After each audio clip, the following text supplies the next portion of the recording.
Assalamualaikum warahmatullahi wabarakatuh.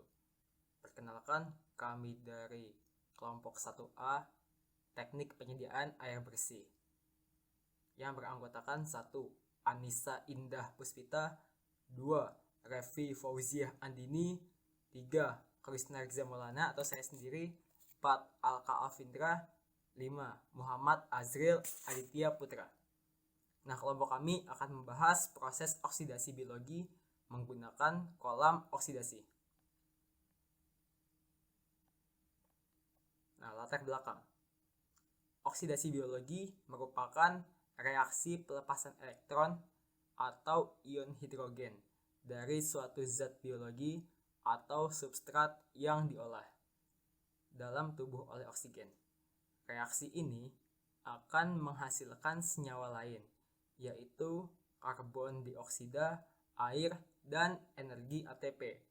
Selain itu, reaksi ini berkaitan dengan proses respirasi yang terjadi di mitokondria. Nah, mengenai kolam oksidasi, air limbah yang mengandung bahan organik dapat membusuk atau terdegradasi oleh mikroorganisme, sehingga bila dibuang ke badan air akan meningkatkan populasi mikroorganisme dan nantinya akan menaikkan kadar BOD. Sedangkan jika sabun dan deterjen yang mengakibatkan naiknya pH air saja. Kolam oksidasi merupakan salah satu cara yang bisa digunakan untuk dapat mengolah limbah cair dari rumah tangga. Kolam oksidasi. Kolam ini terdiri dari serangkaian kolam yang bertujuan untuk menjernihkan limbah cair sehingga tidak berbahaya untuk lingkungan. Contoh gambarnya seperti ini. Selanjutnya, pada dasarnya kolam oksidasi adalah proses memanfaatkan sinar matahari, ganggang, bakteri, dan oksigen untuk pembersih alamiah. Air limbah dialirkan ke dalam kolam besar berbentuk segi empat dengan kedalaman berkisar 1-2 meter. Dinding di dasar kolam tidak perlu diberi lapisan apapun.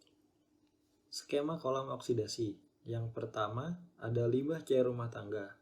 Nah, limbah cair rumah tangga kemudian ditampung pada kolam penampungan. Setelah ditampung pada kolam penampungan, kemudian beralih ke kolam fakultatif. Nah, di kolam fakultatif nih prosesnya adalah bahan organik terlarut di dalam air dioksidasi oleh bakteri aerobik dan fakultatif dengan menggunakan oksigen yang dihasilkan oleh alga yang tumbuh di sekitar permukaan air.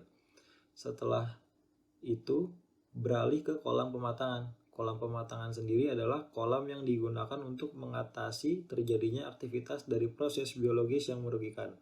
Pada kolam ini, oksigen terlarut diperoleh dari proses fotosintesis dan reaerasi permukaan. Kolam pematangan biasa disebut dengan istilah polishing pond. Kemudian menghasilkan efluen. Proses pengolahan limbah pada kolam oksidasi menggunakan proses biologi, yaitu dengan memanfaatkan aktivitas pertumbuhan mikroorganisme yang berkontak dengan air limbah, sehingga mikroorganisme tersebut dapat menggunakan materi organik pencemar yang ada sebagai bahan makanan dalam kondisi lingkungan tertentu dan mendegradasi atau menstabilisasinya menjadi bentuk yang lebih sederhana. Tanaman air sangat membantu proses pengolahan limbah pada kolam oksidasi, khususnya tanaman eceng gondok yang memiliki nama lain Alchornea carsipes dalam penyerapan senyawa nitrogen dan fosfor dari air yang tercemar.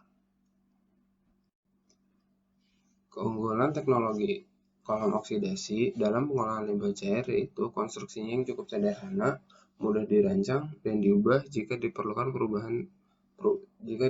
ketika ada perubahan tanah, mampu memulihkan pencemaran berat, tetapi dengan masa pemeliharaan yang lebih lama, dapat tetap berfungsi walaupun limbah yang masuk beragam, seperti limbah peternakan, limbah rumah tangga, dan limbah domestik lainnya. Menghasilkan ganggang atau alga yang mengandung protein tinggi yang dapat dimanfaatkan untuk usaha peternakan ikan dan biaya pemeliharaan relatif lebih murah.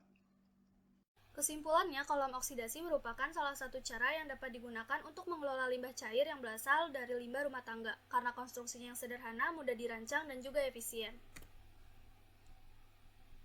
Proses pengolahan limbah pada kolom oksidasi menggunakan proses biologi, yaitu dengan memanfaatkan aktivitas pertumbuhan mikroorganisme yang berkontak dengan air limbah, sehingga mikroorganisme tersebut dapat menggunakan materi organik pencemar yang ada sebagai bahan makanan pada kondisi lingkungan tertentu, dan juga mendegradasi serta menstabilisasikannya menjadi bentuk yang lebih sederhana.